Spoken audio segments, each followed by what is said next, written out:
교육 2장 3절 위대한 사람들의 생애 의인의 열매는 생명나무라. 잠언 11장 30절 성경에 기록된 역사 중에는 참된 교육의 결과에 대한 많은 신뢰들이 제시되어 있다. 그것들은 하나님의 지도 아래서 그 품성을 도야한 사람들의 귀한 경험을 보여준다. 그들은 동료 인간들에게 축복이 되는 일생을 보내었으며 하나님의 대표자로서 세상에 섰던 사람들이다. 그 사람들 중에는 가장 위대한 정치가인 요셉과 다니엘, 가장 현명한 입법관인 모세, 가장 충실한 개혁자인 엘리사가 있었고, 또한 그 사람의 말하는 것처럼 말한 사람은 이때까지 없었던 예수님을 제외하면 세상에서 가장 큰 교사였던 바울 같은 인물도 있었다. 요셉과 다니엘은 청소년 시절에 가정을 떠나 포로로 이교국으로 끌려갔다. 특별히 요셉은 그의 운명에 큰 변화를 가져다 준 많은 시련을 당했다. 자기 아버지의 집에서 오로지 따뜻한 사랑 속에서만 자라던 소년이 보디발의 집에서는 노예가 되었다. 그러나 후에 신임을 받아 그의 친구가 되면서 학문과 관찰에 의한 경험과 사람들과의 접촉을 통해 견문을 넓혀 청지기의 직분에까지 올랐다. 그러던 중에 부당하게 유죄 판결을 받고 누명을 벗을 희망도 풀려날 가망성도 없이 국가의 죄인으로 바로의 옥에 갇히게 되었다. 그러다가 다시 큰 위기에서 국가의 지도자로 부름을 받았다. 이 모든 과정을 거치는 동안 요셉으로 하여금 그처럼 일관된 성실성을 갖도록 한 것은 과연 무엇이었을까? 아무도 고난 없이는 높은 지위에 설 수 없다. 마치 폭풍이 골짜기 아래의 풀꽃은 해치지 않으면서 산 꼭대기에 있는 나무는 그 뿌리째 뽑고 지나가는 것처럼 격심한 유혹도 비천한 인생은 잘 건드리지 않지만 성공과 명예를 가진 높은 지위에 있는 사람들을 향하여는 공격을 가하는 것이다. 그러나 요셉은 역경과 번영의 어느 시험에서도 잘 견디었다. 그는 바로의 궁전에 있을 때나 옥중에 있을 때나 항상 변함없는 성실성을 나타내었다. 요셉은 소년 시절에 하나님을 사랑하고 두려워하는 법을 배웠다. 때때로 그는 별이 총총한 시리아의 하늘 아래 장막에서 그의 아버지 야곱이 베델에서 꾸었던 꿈, 하늘에서 땅에 닿은 사다리, 그리고 그 위를 오르내리는 천사들, 또한 하늘 보좌에서 내려와 자신을 나타내 보이신 하나님의 이야기를 들었다. 또한 그는 야곱이 야복 강가에서 투쟁하여 마침내 마음속에 품었던 죄를 몰아내고 승리자가 되어 하나님으로 더불어 겨루어 이기었다라는 칭호를 얻은 이야기도 들었다. 양치는 소년으로 아버지의 양무리를 지키던 요셉의 순결하고 단순한 생활은 그의 체력과 지능을 발달케 하였다. 천연계를 통하여 하나님과 더불어 교제하고 거룩한 위탁물로서 대대로 전해 내려온 귀한 진리들을 배움으로 그는 견실한 정신과 확고한 원칙을 체득하였다. 요셉은 그의 생애의 위기에서 곧 자기의 어린 시절을 보낸 가나안 본집으로부터 노예의 운명이 기다리고 있는 애굽으로 가는 두려운 나그네 길 가운데서 혈육들의 천막이 있는 산들을 마지막으로 바라볼 때 야곱의 하나님을 기억하였다. 소년 시절의 교훈을 생각할 때 그의 마음은 감동으로 떨렸다. 그는 진실한 사람이 되어 어떠한 때에라도 하늘 임금의 백성으로서 합당한 행동을 취하기로 결심했다.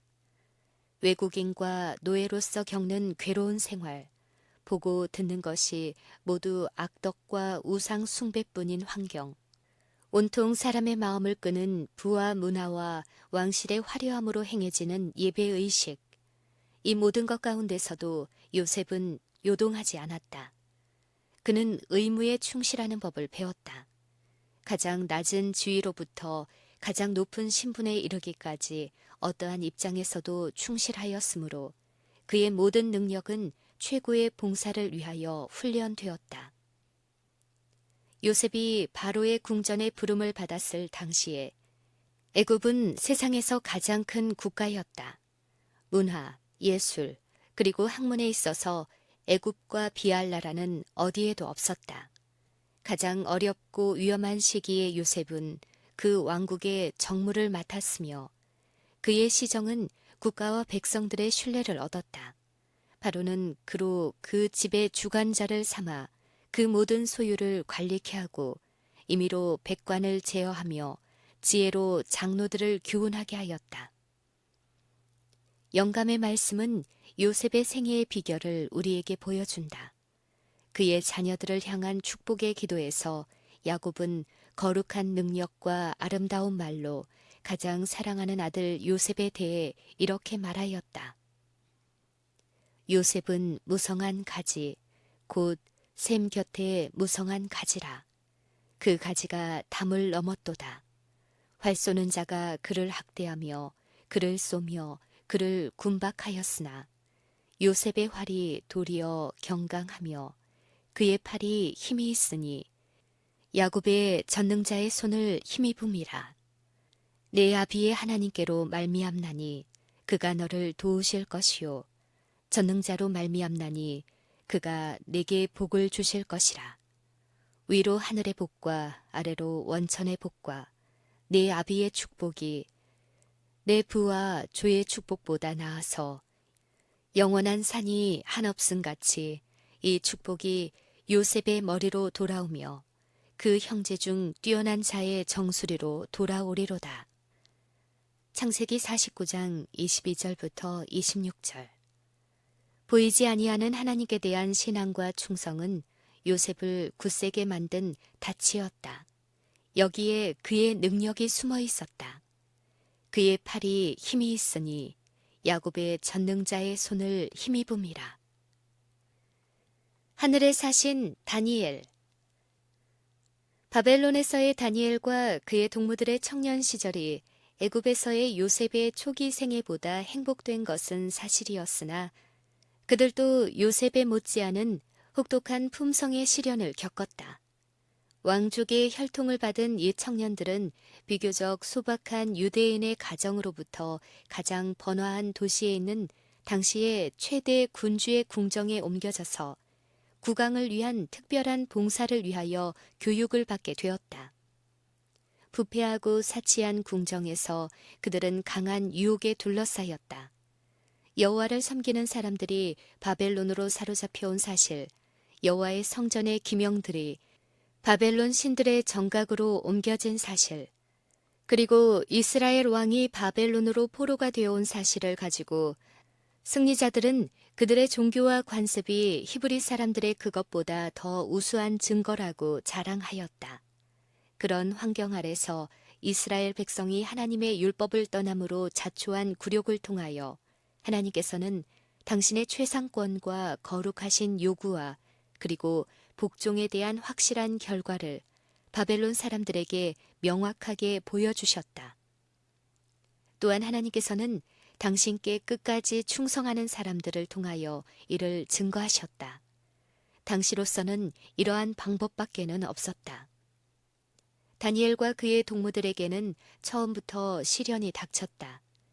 그들을 총애하여 그들이 행복한 생활을 하기를 원했던 국왕은 자신이 먹는 음식물을 그들에게 공급하도록 하는 특별 명령을 내렸다. 그러나 국왕의 음식물은 우상의 제물로 바쳐졌던 것이었다. 왕이 주는 식물을 먹음으로 그 청년들은 국왕과 함께 우상 숭배자로 낙인 찍힐 것이었다. 여호와를 향한 그들의 충성된 마음은 그것을 허락하지 않았다. 그들은 지덕체의 발달에 영향을 미치는 사치와 도락을 멀리했다.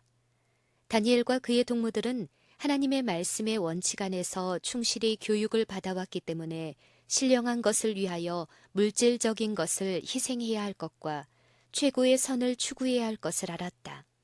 그리하여 그들은 그 보상을 받았다. 절제의 습관과 하나님의 대리자로서의 책임감이 그들의 지덕체의 능력을 고루 발달시켰다. 훈련이 끝나고 왕국의 명예로운 직책을 얻으려는 다른 후보자들과 같이 시험을 치렀을 때 무리 중에 다니엘과 하나냐와 미사엘과 아사랴와 같은 자가 없었다. 바벨론 궁정에는 우수한 인재들과 고귀한 천품을 가진 사람들과 세상의 최고 교양을 가진 사람들이 각각 자기 지방의 대표로 전국에서 몰려와 있었다. 이들 중에서도 세 사람의 히브리 포로들은 비교할 자가 없을 만큼 뛰어났다. 육체적 힘이나 아름다움, 지성과 학식에 있어서도 그들을 따를 자가 없었다.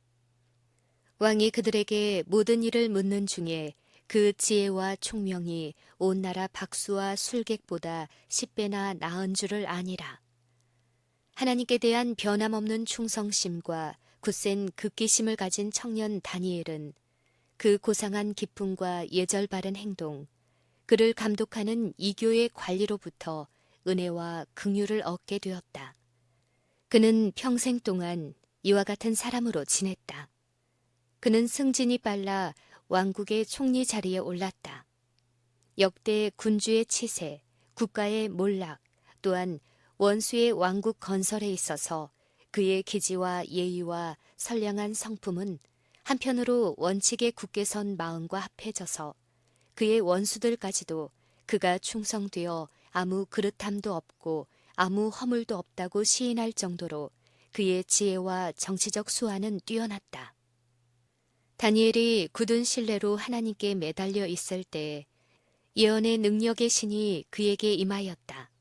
그는 사람들에게 존경을 받는 가운데 궁정의 책임과 국가의 기밀 처리를 위임받았으며 또 이러는 사이에 하나님에게서도 신임을 받아 그분의 대사로서 장래의 오묘한 일들을 해석하는 법을 배웠다. 이교의 군주들은 하늘의 대표인 다니엘과 교제하는 중에 그의 하나님을 인정하지 않을 수 없었다. 느부갓네살은 너희 하나님은 참으로 모든 신의 신이시요 모든 왕의 주제시로다. 내가 능히 이 은밀한 것을 나타내었으니 네 하나님은 또 은밀한 것을 나타내시는 자시로다 라고 말하였다.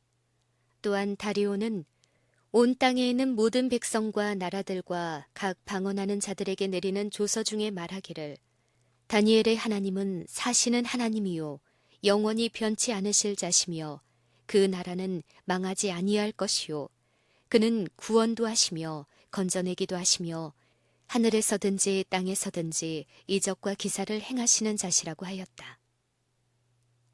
진실되고 정직한 사람들. 요셉과 다니엘은 지혜와 정의감, 순결하고 자애로운 매일의 생애, 그리고 백성들, 특히 우상 숭배자들인 이교도 백성들의 유익을 위한 헌신적인 봉사를 통해 어려서부터 배운 원칙과 자신들이 대표하고 있는 분에게 충실함을 입증해 보였다. 그들은 애굽에서도 바벨론에서도 전 국민에게서 존경을 받았다. 이들과 관계 있는 사람들은 물론 이교도인 백성들까지도 이 두 사람에게서 하나님의 은혜와 자비에 대한 신뢰, 그리고 그리스도의 사랑에 대한 신뢰를 보았다.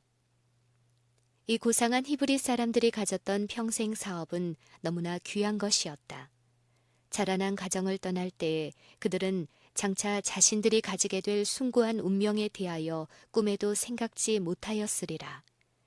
그들은 하나님의 인도하심에 충실하고 건실하였으므로 하나님은 그들을 통하여 당신의 목적을 이루실 수 있었다. 하나님께서는 이런 인물들을 통하여 나타내신 위대한 진리를 오늘날의 청년 남녀들을 통해서도 나타내기를 원하신다. 요셉과 다니엘의 역사는 하나님께 자신을 드리고 전심으로 그분의 목적을 성취하고자 힘쓰는 사람들에 대하여 그분께서 행하시는 일이 무엇인지를 설명하는 신뢰이다. 인류의 가장 큰 결핍은 인물의 부족이다. 그 인물이란 매매되지 않는 사람, 심령이 진실하고 정직한 사람, 죄를 그대로 죄라고 부르기를 두려워하지 않는 사람, 마치 나침반의 바늘이 틀림없이 남북을 가리키듯이 양심이 그 의무에 충실한 사람, 비록 하늘이 무너질지라도 옳은 일을 위하여 굳게 서는 그런 사람들이다. 그러나 이런 품성은 우연히 형성되는 것이 아니다. 이것은 하나님의 무슨 특별한 은혜나 천분으로 되는 것도 아니다. 고상한 품성은 극기와 저급한 성품을 버리고 고매한 성품을 가지려는 노력의 결과, 곧 하나님과 사람에게 사랑의 봉사를 하기 위해 자아를 내어 맡기는 자기 수련의 결과이다. 청년들은 자기들이 받은 천분이 자신들의 것이 아니라는 사실을 명심해야 한다. 힘, 시간, 그리고 지성은 다만 일시로 빌린 보물일 뿐이다. 그것들은 다 하나님의 것으로 모든 청년들은 응당 이것들을 최고의 목적을 위하여 사용하도록 결심하지 않으면 안 된다. 청년들은 각각 하나님께서 열매를 보기 원하시는 가지이면서 자본을 증식시켜야 할 청지기이며 또 세상의 어두움을 비추는 빛이다. 청년들과 유년들은 모두 하나님의 영광과 인류의 복리를 위하여 각자 해야 할 일이 있는 것이다. 작은 일에 충성된 사람 엘리사. 선지자 엘리사는 유년 시절을 조용한 전원 속에서 하나님과 천연계의 가르침 아래 유용한 훈련을 받으면서 보냈다. 그의 아버지와 가족은 당시 거의 전국적이다시피 했던 배교의 분위기 속에서도 바알 신에게 무릎을 꿇지 않은 사람들이었다. 그 가정은 하나님에 대한 공경과 충실한 의무 이행을 생활의 법칙으로 삼았다. 부유한 농부의 아들 엘리사는 주위에서 손쉽게 찾아 할 수 있는 일에 종사하였다. 그는 사람들을 지도할 소질을 가졌으면서도 일상생활의 평범한 의무를 행하기 위한 훈련을 받았다. 사람을 지혜롭게 지도하기 위해서는 자신이 먼저 순종하는 법을 배워야 했다. 작은 일에 충실함으로써 그는 더 크고 중한 책임을 지기에 합당하도록 준비되었다. 엘리사는 유순한 한편 정력과 굳은 의지도 가지고 있었다. 그는 하나님을 사랑하고 두려워하는 마음으로 일상생활을 하는 중에도 확고한 목적과 고상한 품성을 가지고 하나님의 은혜와 지식 속에서 성장했다. 그는 아버지를 도와 가사에 협력하는 중에 하나님과 더불어 협력하는 법도 배웠다. 엘리사는 아버지의 종들과 함께 밭을 갈고 있을 때에 선지자로 부르심을 받았다. 하나님의 인도로 자기 후계자를 찾고 있던 엘리야가 이 젊은이의 어깨에 두루마기를 던졌을 때 엘리사는 부르심을 깨닫고 이에 순종하였다. 그가 가서 엘리야를 좇으며 수종 들었더라. 처음에 엘리사에게 주어진 일은 큰 것이 아니었다. 역시 평범한 의무를 행하는 것이 그를 훈련하는 일이 되었다. 그는 그 주인 엘리야의 손에 물을 붓는 자였다고 한다. 그는 선지자 엘리야를 따르는 자로서 작은 일에 항상 충실하면서 날마다 더욱 뚜렷해지는 목적을 가지고 하나님께서 주신 임무에 헌신하였다. 엘리사가 처음으로 부르심을 받았을 때 그의 결심은 시험을 받았다. 그가 엘리야를 따라가려고 할 때 그 선지자는 그에게 집으로 돌아가라고 하였다. 그는 어느 것이 더 가치가 있는지 생각해 보지 않을 수 없었다. 다시 말해 부르심을 받아들일 것인지 거절할 것인지를 스스로 정해야 했다. 그러나 엘리사는 그가 가진 기회의 가치를 알았다. 그는 어떤 세속적인 이익으로도 하나님의 사자가 될 가능성과 하나님의 종과 교제할 특권을 맞바꿀 수 없다고 생각하였다. 세월이 지나 엘리야가 승천해야 할 때가 되었을 때 엘리사는 그 후계자가 될 준비가 되어 있었다. 여기서 다시 엘리사의 믿음과 결심은 시험을 받았다. 엘리사는 엘리야의 순회 봉사 여행을 따라다니는 중에 그 선지자에게 조금 있으면 변화가 올 것이라는 사실을 알았다. 그런데 그는 가는 곳마다 엘리야로부터 돌아가는 것이 좋겠다는 말을 들었다. 청컨대 너는 여기 머물라. 여호와께서 나를 베델로 보내시느니라. 그러나 소년 시절부터 쟁기를 잡고 일해온 엘리사는 도중에 실망한다든지 그만두어서는 안 된다고 배워왔다. 이제 또 다른 의무를 수행하기 위해 쟁기를 잡은 그는 그 목적으로부터 돌아설 수가 없었다. 돌아가라는 권면을 받을 때마다 그의 대답은 여호와의 사심과 당신의 혼의 삶을 가리켜 맹세하노니 내가 당신을 떠나지 아니하겠나이다. 라고 하는 것이었다. 이에 두 사람이 행하니라. 그 두 사람이 요단 가에 섰더니 엘리야가 겉옷을 취하여 말아 물을 치매 물이 이리저리 갈라지고 두 사람이 육지 위로 건너더라. 건너매 엘리야가 엘리사에게 이르되 나를 내게서 취하기 전에 내가 내게 어떻게 할 것을 구하라. 엘리사가 가로되 당신의 영감이 갑절이나 내게 있기를 구하나이다. 가로되 내가 어려운 일을 구하는도다.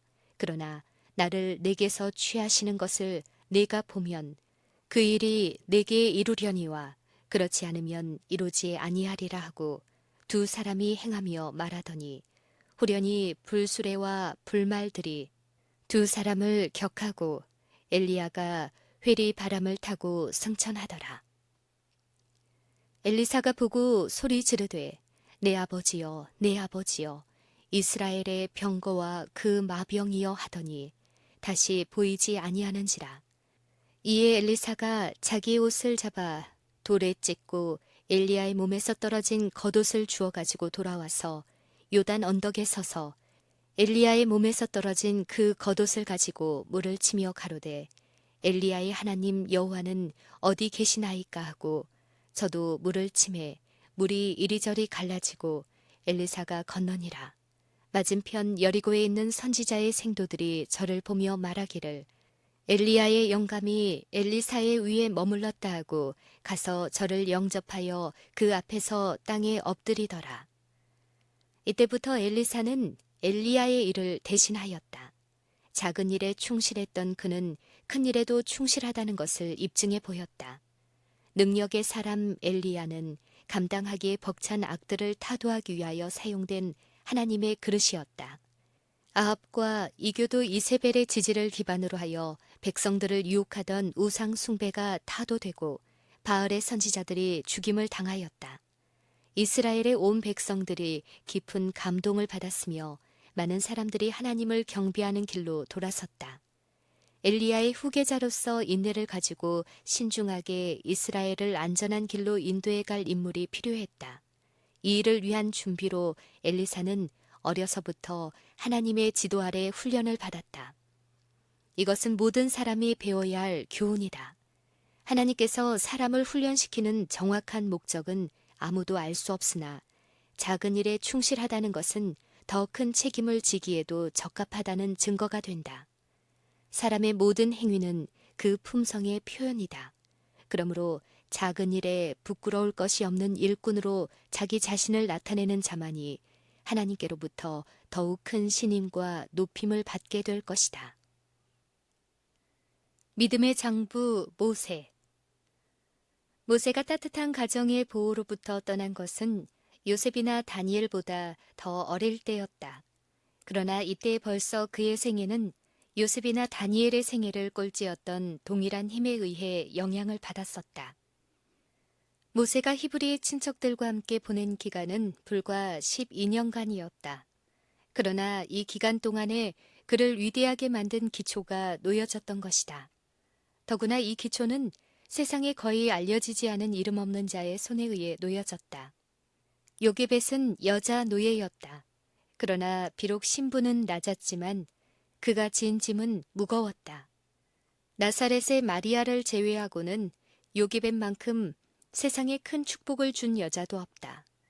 그는 자기 아이가 멀지 않아 자신의 보호를 떠나서 하나님을 모르는 사람들에 의해 양육받게 될 것을 알고 더욱 열심으로 그 아들의 마음을 하늘에 연결시키기 위하여 힘썼다. 그녀는 어린 모세의 마음에 하나님을 향한 사랑과 충성심을 심어주고자 노력했다.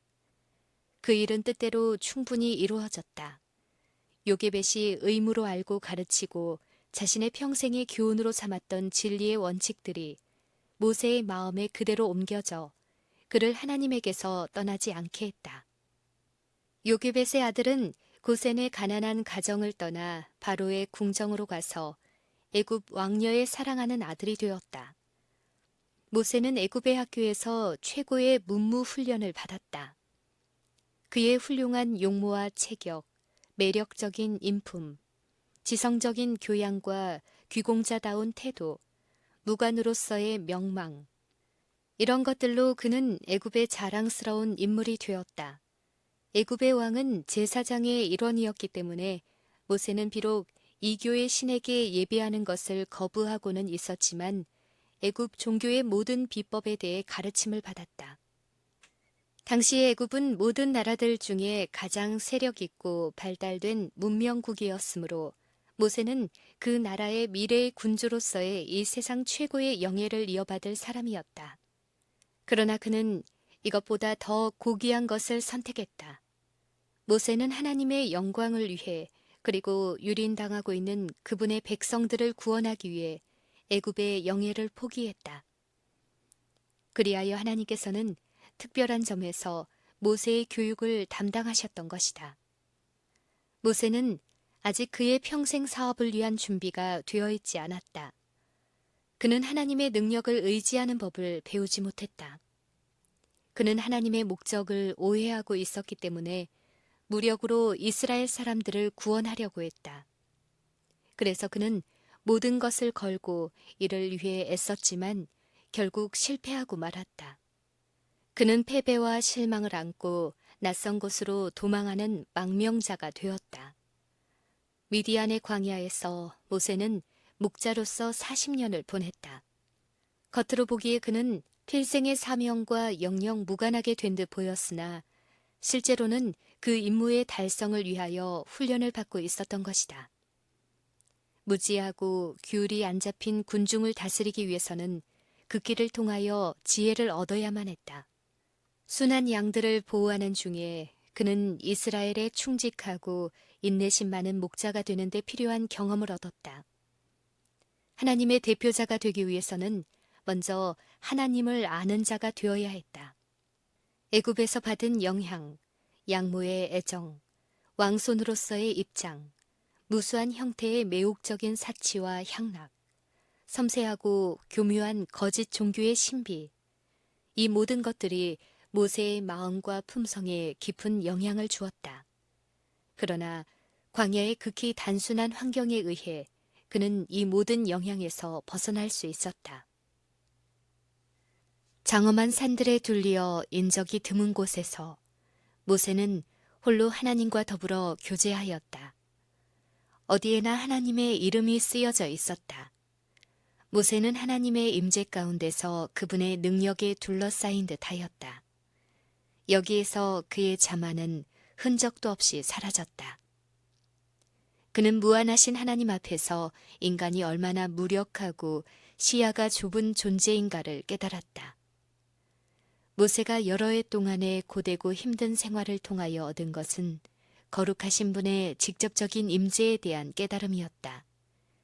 그는 장차 그리스도께서 육체로 나타나실 것을 미리 보았을 뿐 아니라 그분께서 이스라엘 백성이 여행하는 동안 줄곧 그들과 함께 하시는 것도 보았다. 모세는 사람들에게 오해를 받고 그릇된 평판과 비난을 받을 때에도 그 모욕을 참았으며 위험과 죽음 앞에서도 보이지 아니하는 자를 보는 것 같이 참고 견딜 수 있었다. 모세는 하나님을 단지 생각만 한 것이 아니라 그분을 보았다. 계속해서 그의 앞에 나타나는 하나님의 환영을 본 것이다. 그는 언제나 하나님의 얼굴을 놓치지 않고 주목하였다. 모세에게 있어서 믿음은 짐작이 아니고 사실이었다. 그는 하나님께서 그의 생애를 특별히 지배하신다는 것을 믿었으며 생활 하나하나에서 그분을 인정하였다. 그리고 유혹에 대항하는 힘을 얻기 위하여 하나님을 의지하였다. 모세는 그에게 주어진 중대한 일을 완전히 성공시킬 수 있기를 바랬기 때문에 하나님의 능력에 전적으로 의지하였다. 그는 도움이 필요함을 느꼈으며 또 이를 구하고 믿음을 통해 그것을 잡음으로써 붙드시는 힘을 확신하는 가운데 전진할 수 있었다. 이런 것이 모세가 광야에서 받은 40년간의 훈련에서 얻은 경험이었다. 이런 경험을 허락하심에 있어서 지혜가 무한하신 하나님께서는 그 기간이 너무 길거나 그 대가가 너무 크다고 생각지 않으셨다.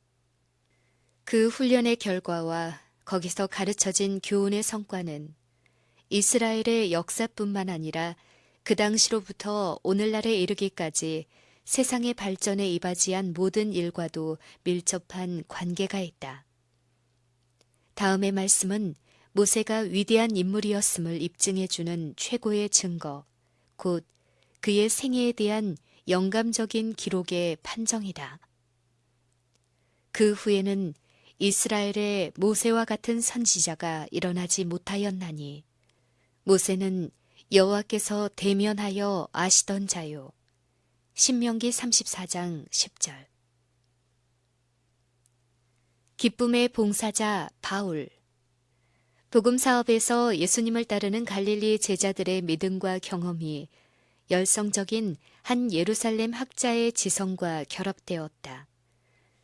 5사람 사울은 이방 도시에서 태어난 로마의 시민이었다. 그는 혈통을 보나 평생 동안 받은 교육, 애국심, 신앙을 보나 완전한 유대인이었다. 그는 예루살렘에서도 가장 고명한 학자들 문화에서 교육을 받았고 조상 대대로 전해 내려오는 율법과 관습을 따라 훈육을 받았기 때문에 그의 조국에 대한 자부심과 이에 따른 편견이 대단하였다. 그는 청년의 때에 이미 사내들인에 존경받는 의원이 되었다. 그는 고대의 전통적 신앙에 대한 열렬한 옹호자로 전도가 유망한 사람으로 촉망을 받았다. 유대의 신학교에서는 하나님의 말씀보다 사람의 이론을 더 중히 여겼다. 그래서 하나님의 말씀은 랍비들 나름대로의 교훈과 해석에 의해 그 힘을 잃게 되었다.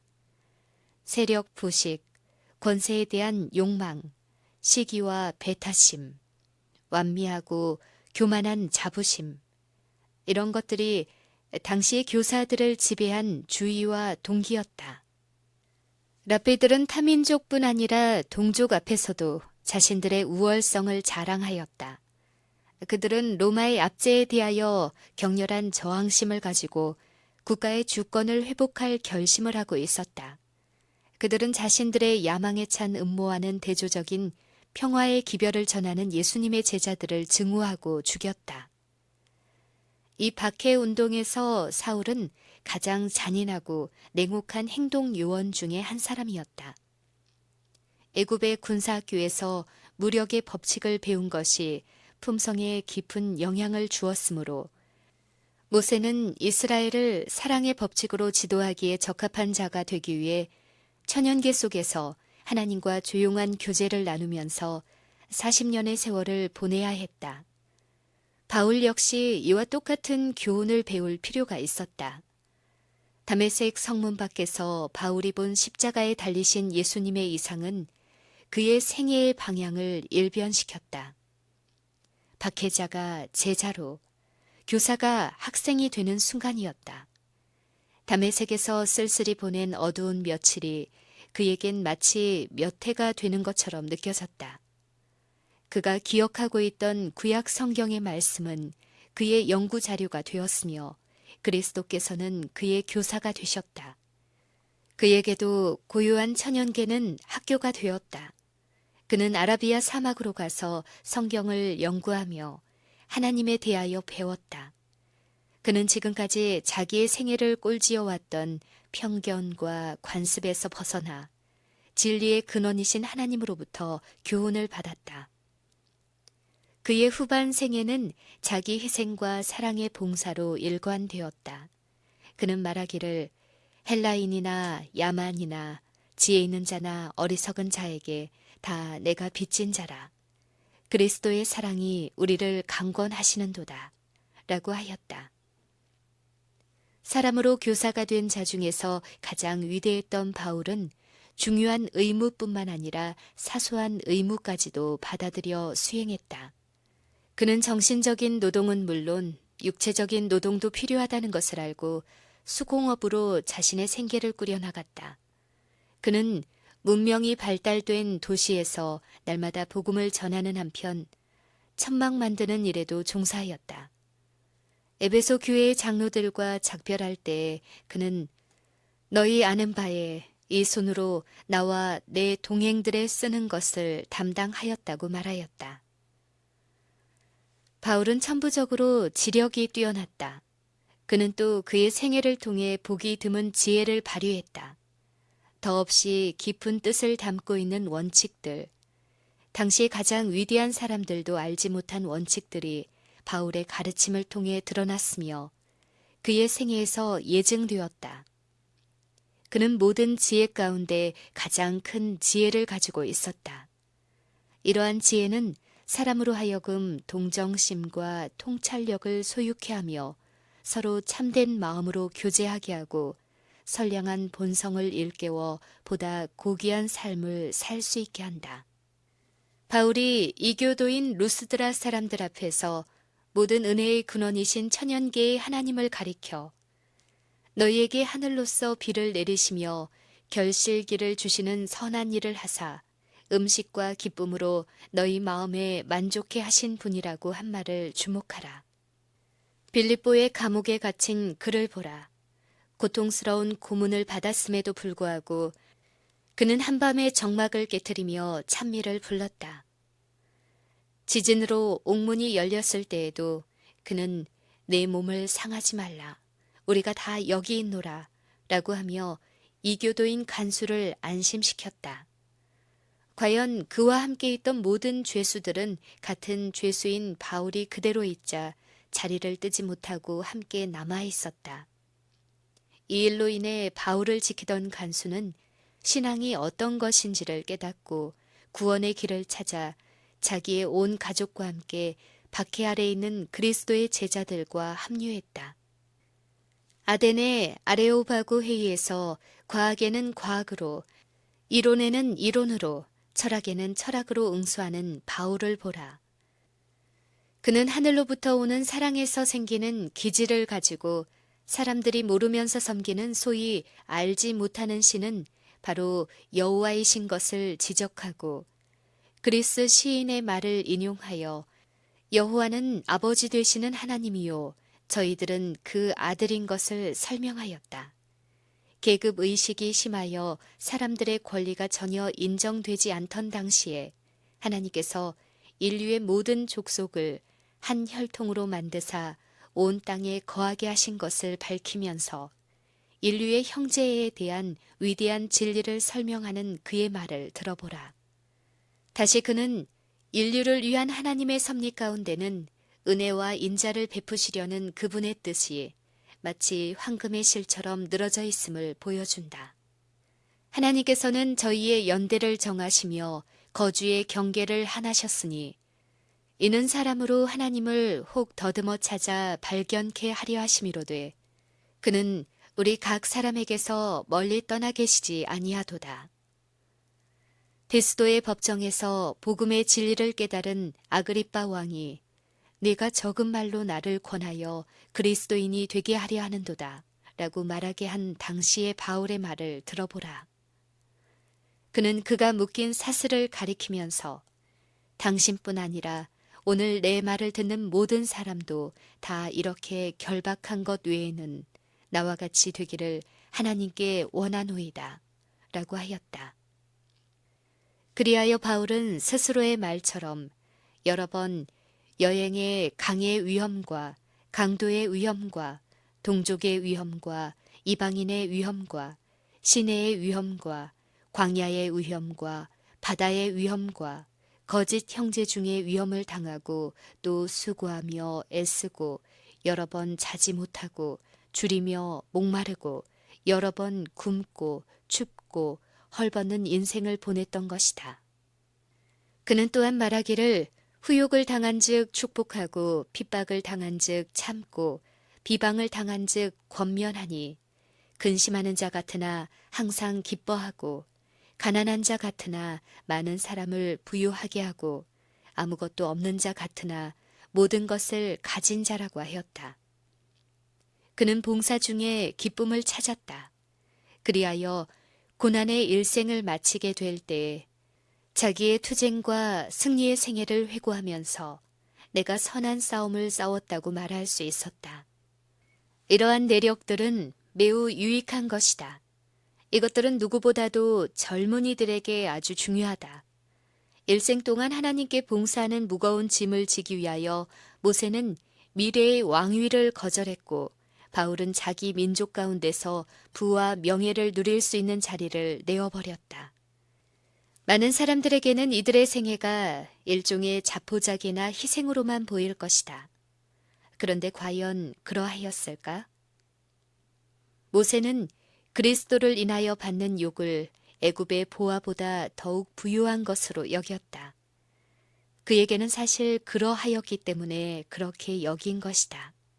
바울은 무엇이든지 내게 유익하던 것을 내가 그리스도를 위하여 다 해로 여길 뿐더러 또한 모든 것을 해로 여김은 내 주 그리스도 예수를 아는 지식이 가장 고상함을 인함이라.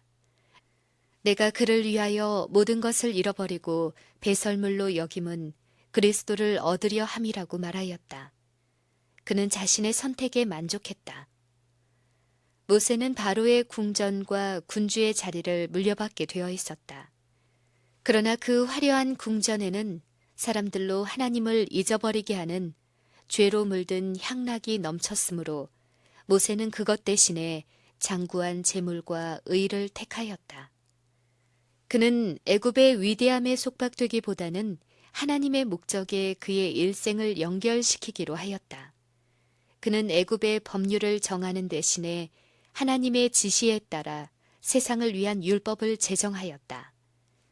그는 하나님의 그릇이 되어 가정과 사회를 위해서는 안전장치가 되고 국가를 위해서는 번영의 초석이 되는 원칙들을 사람들에게 주었다. 이 원칙들은 지금도 세상의 위대한 인물들에 의해 인류의 모든 훌륭한 법률의 기초로 간주되고 있다. 애굽의 위대함이 티끌로 변하고 그 권세와 문명은 끝이 났지만 모세의 업적은 결코 없어지지 않았다. 그가 실천적인 생애를 통해 세운 정의의 원칙은 영원히 소멸되지 않을 것이다. 모세의 일생은 만 사람에 뛰어나고 전체가 사랑스러우신 그리스도의 임재를 힘입어 빛났다. 광야에서 방황할 때도 변화산에서도 그리고 하늘의 궁정에서도 항상 그리스도와 함께한 그의 일생은 지상에서는 타인과 자신에게 복이 되고 하늘에서는 영예를 받은 생애였다. 바울 역시 그의 여러 가지 일 가운데서 그리스도의 임재의 능력을 힘입었다. 그는 말하기를 내게 능력 주시는 자 안에서 내가 모든 것을 할 수 있느니라. 누가 우리를 그리스도의 사랑에서 끊으리요. 환난이나 공고나 핍박이나 기근이나 적신이나 위험이나 칼이랴. 그러나 이 모든 일에 우리를 사랑하시는 이로 말미암아 우리가 넉넉히 이기느니라. 내가 확신하노니 사망이나 생명이나 천사들이나 권세자들이나 현재일이나 장래일이나 능력이나 높음이나 깊음이나 다른 아무 피조물이라도 우리를 우리 주 그리스도 예수 안에 있는 하나님의 사랑에서 끊을 수 없으리라고 하였다. 바울은 그가 행한 수고의 보수로 장래의 기쁨을 기대하였다. 그것은 그리스도께서 십자가를 참으시고 굴욕을 문제 삼지 않으신 것과 같은 기쁨, 곧 자기의 수고의 결실을 내다보는 기쁨이었다. 그는 데살로니가의 신자들에게 이와 같이 편지하였다. 우리의 소망이나 기쁨이나 자랑의 면류관이 무엇이냐? 그의 강림하실 때 우리 주 예수 앞에 너희가 아니냐? 너희는 우리의 영광이요 기쁨이니라. 바울의 필생의 사업이 세상에 끼친 결과를 어느 누가 제대로 평가할 수 있겠는가? 괴로움을 덜어주고 슬픔을 위로하며 악을 물리치고 이기주의와 유욕을 버리고 고상한 생활을 하게 하며 또 영생에 대한 희망으로 생애를 영광스럽게 만드는 모든 선한 가마 중에 바울과 그의 동료들이 하나님의 아들의 복음을 가지고 아시아에서 유럽의 남부 해안을 따라 여행하면서 쏟은 숨은 노고에서 비롯된 것이 얼마나 많은가. 이렇게 복된 가마를 사람들에게 끼치기 위하여 하나님의 그릇이 된다는 것은 얼마나 가치 있는 생애인가. 그리고 이런 평생의 사업의 결과를 영원한 나라에서 직접 눈으로 보는 것은 또 얼마나 가치 있는 일인가.